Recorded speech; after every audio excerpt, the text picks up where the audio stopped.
So hi friends. ఈరోజు నేను ఒకటి చూపిస్తాను. ఇవి సీడ్స్ ఏంటంటే బఫెలోస్ తింటాయనమాట. ఈ సీడ్స్ అనమాట. సో ఇది నేను జర్మినేట్ చేయబోతున్నాను ఇట్లా గ్లాసుల్లో.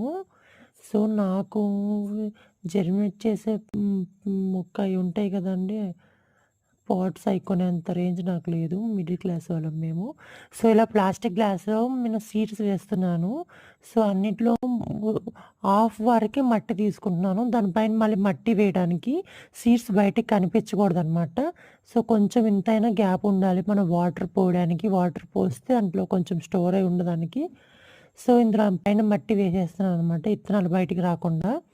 సో నీళ్ళు కూడా పోసేస్తున్నాను. వాటర్ అంటే నానుతాయన్నమాట. విత్తనాలు నాని జర్మినేట్ అయితే దీని అప్డేట్ నేను మీకు ఇస్తాను. సో చూడాలి ఇది ఎట్లా వస్తుందనమాట. గడ్డి. So buffaloes తింటాయన్నమాట. బఫెలోస్ ఇది గాని తింటే మంచిగా మిల్క్ ఇస్తుంది మనకి.